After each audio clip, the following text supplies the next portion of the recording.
Olá, eu sou André Lisboa Renó, mestre e doutor em farmacologia. Sejam bem-vindos ao meu podcast. No nosso podcast de hoje, nós discutiremos aí a farmacocinética. Nós definimos a farmacocinética como o movimento do fármaco pelo organismo, ou seja, de que maneira esse fármaco ele consegue ser exposto ao organismo, para quais sítios ele pode ir, se tem ou não alterações químicas e também a sua saída, ou seja, a parte da excreção. Na aula de hoje, no podcast de hoje, nós discutiremos a etapa da farmacocinética batizada como distribuição, né? Como o próprio nome diz, a distribuição, ele acaba avaliando, na verdade, para onde esse fármaco vai ou quais sítios ele consegue atingir, para quais tecidos este fármaco ele consegue, então, se distribuir literalmente, né? Ou seja, para onde ele consegue alcançar o nosso organismo.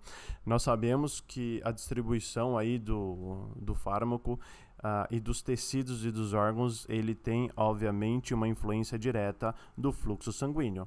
Quanto maior o fluxo sanguíneo, muito possivelmente poderá ser maior a distribuição para aquele órgão e tecido. Nós batizamos a distribuição ou caracterizamos a distribuição em duas fases. A fase inicial, que ocorre em minutos após o fármaco atingir a circulação sistêmica, isso independentemente de qual via de administração. E depois nós temos uma fase tardia, que geralmente ela é de minutos a horas pós-fármaco atingir a circulação sistêmica. Na fase inicial, vejam que você tem o cérebro, coração, fígado, pulmão e rim. Ou seja, são órgãos e tecidos altamente vascularizados, no qual o fármaco ele consegue atingir primeiramente, né? E depois ele acaba se distribuindo já na fase tardia para outros tecidos e órgãos, como gordura, músculo, pele e vísceras.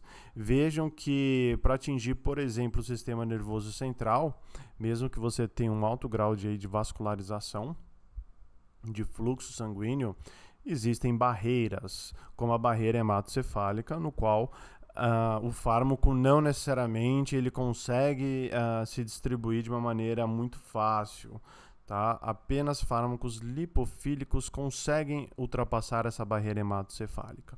Então, quando nós estamos pensando em medicamentos utilizados para ansiedade, para depressão, esses fármacos eles têm que ser lipossolúvel o bastante para que você possa, então, atravessar essa barreira e, consequentemente, atingir o seu sítio ativo. Nós sabemos que os fármacos também podem se distribuir em ossos, dentes, no tecido adiposo, né? Na barreira, eles podem ultrapassar a barreira hematotesticular, atingindo os testículos e, consequentemente, podendo ou não ter uma interferência aí na linha germinativa. E, obviamente, também os fármacos eles podem passar, por exemplo, via placenta. Né? Sabemos que os fármacos eles podem ser inclusive caracterizados, né, pelo seu potencial teratogênico entre classe A, B, C, D e X. E essas classes nós utilizamos como um norte na clínica para fazer uma avaliação de uma maior ou menor segurança para ser utilizada para gestantes. Então os fármacos podem atravessar a barreira placentária. Eles podem entrar em contato com o embrião e com o feto e, obviamente, causar ou não anomalias. Tá? Se a gente for pegar um fármaco, por exemplo, de categoria X, exemplo, a talidomida, talvez seja o exemplo mais clássico, ela é classificada pela categoria X porque ela causa aí diversas dismorfologias. Então, ela consegue ultrapassar a barreira placentária e, consequentemente, estar exposto, né? Acaba expondo, então, o embrião e o feto, e aí, consequentemente, nós temos as más formações. Sabemos também que os fármacos, eles podem atingir também o leite materno e, obviamente, o lactente e entrar em contato com esse fármaco que está no leite, tá? Podendo sofrer o processo de absorção, enfim. E, obviamente, podendo causar aí alguns pontos não muito interessantes clinicamente. Bom, Pensando em tudo isso, existem diversos fatores que podem influenciar na distribuição dos fármacos pelo organismo. Um primeiro ponto interessante é o grau de ionização. Nós sabemos que os fármacos eles podem estar ou na forma não ionizada ou na forma ionizada.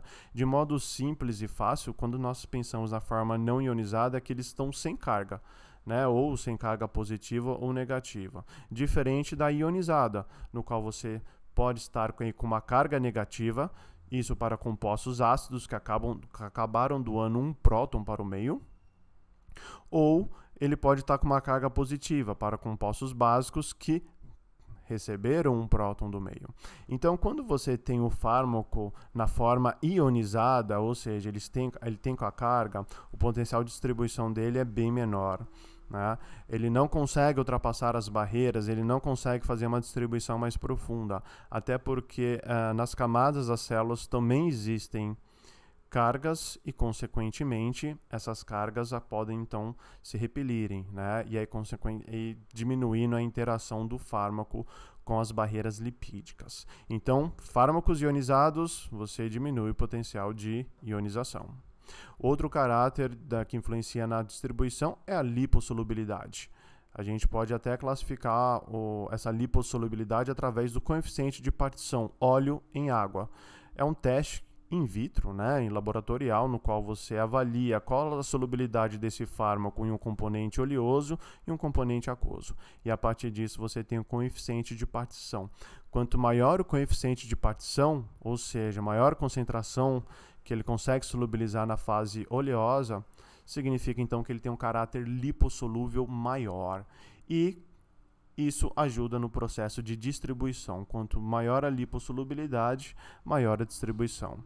Inclusive, fármacos mais hidrossolúveis ou metabólitos que se tornam mais hidrossolúveis pós um processo de metabolização, eles são mais excretados facilmente.